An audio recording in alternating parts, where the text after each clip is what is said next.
Baik, kita lanjutkan materi pada sesi terakhir dari audit dan kontrol. Nah, kita bisa melihat bahwa ketika kita mengambil keputusan menggunakan COBIT 5 sebagai model dalam mengaudit sistem informasi di perusahaan kita, maka kita harus bisa membedakan antara governance dan manajemen. Nah, apa kunci pembedanya? Kalau di governance itu ada tujuannya yang jelas, manajemen tujuannya jelas, sudah saya jelaskan di awal tadi. Kemudian tanggung jawab, jenis kegiatan, struktur, organisasi, pendukung yang ada di dalam perusahaan. Kalau di manajemen, organisasi pendukung ya cukup departemen TI saja. Sedangkan pada tata kelola, organisasi pendukung tidak cukup hanya departemen TI, tapi harus secara keseluruhan. Misalkan direktur, karyawan, kemudian konsumen kita. Nah, ini kunci-kunci berbeda. Baik. Baik, kita lihat di dalam COBIT 5 ini ada beberapa dimensi ya, ada beberapa dimensi yang mengevaluasi sebuah perusahaan. Nah, di dimensi pertama itu ada evaluate. Jadi kita mengevaluasi. Kemudian ada direct, kita melihat kebutuhan stakeholder. Kemudian ada monitor, kita melihat bagaimana stakeholder terlibat semuanya. Nah, ini namanya EDM. Oke, lanjut. Kemudian ini masih di EDM. Selanjutnya di manajemen. Di manajemen itu ada plan, build, run, dan monitor.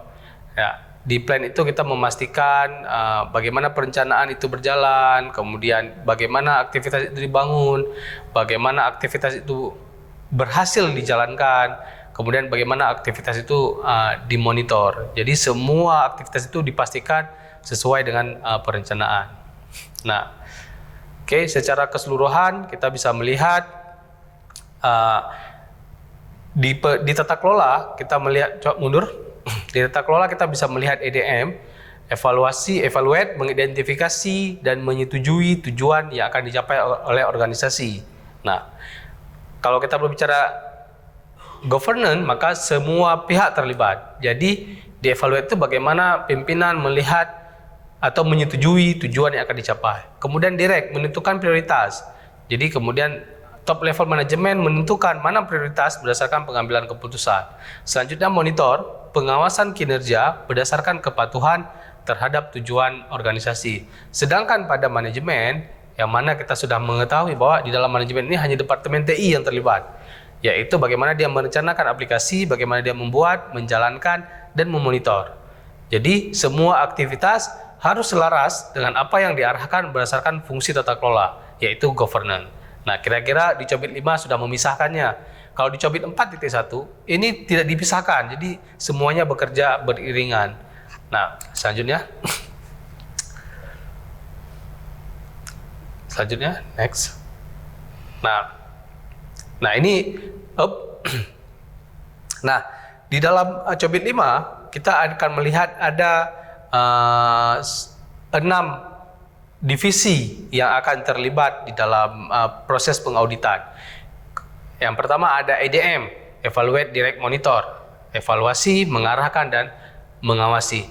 Pada dimensi EDM ini yang terlibat hanya tata kelola, jadi secara internal, secara keseluruhan perusahaan. Sedangkan di dalam sisi manajemen ada 4 tahapan yang akan dilakukan audit, dimulai dari APO, align, plan, dan organize. Di align ini kita akan melihat penyelarasan antara apa yang direncanakan, apa yang diharapkan oleh stakeholder, kemudian apa yang dijalankan oleh manajemen.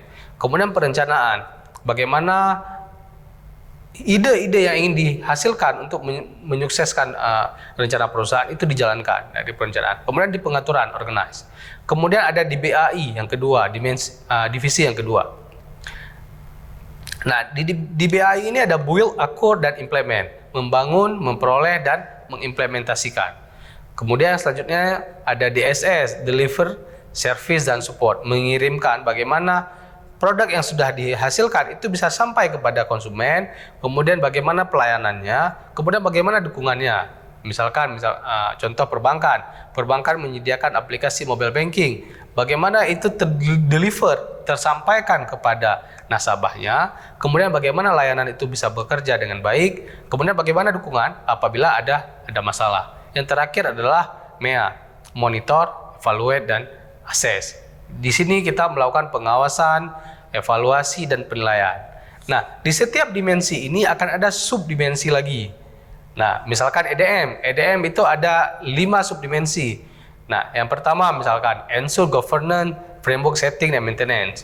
Kemudian ensure benefit dan deliver, ensure risk optimization, kemudian ensure resource, ensure stakeholder transparansi. Nah, di setiap elemen ini akan ada beberapa pertanyaan lagi yang harus terjawab oleh auditor. Nah, ini jawaban-jawaban ini nantinya akan dinilai apakah perusahaan layak untuk melanjutkan perencanaannya atau tidak. Nah, ini menariknya Cobit 5. Cobit 5 memisahkan antara tata kelola dan manajemen. Nah, ini untuk pertanyaan-pertanyaan ini tidak mungkin kita bahas pada pertemuan ini karena akan sangat banyak.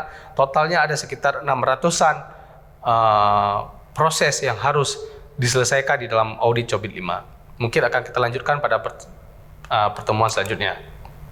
Baik, next. Nah, ini APO, BAI ada 13. Pertanyaan selanjutnya. Next, BAI ada 10, DSS ada 10, kemudian MEA ada 6.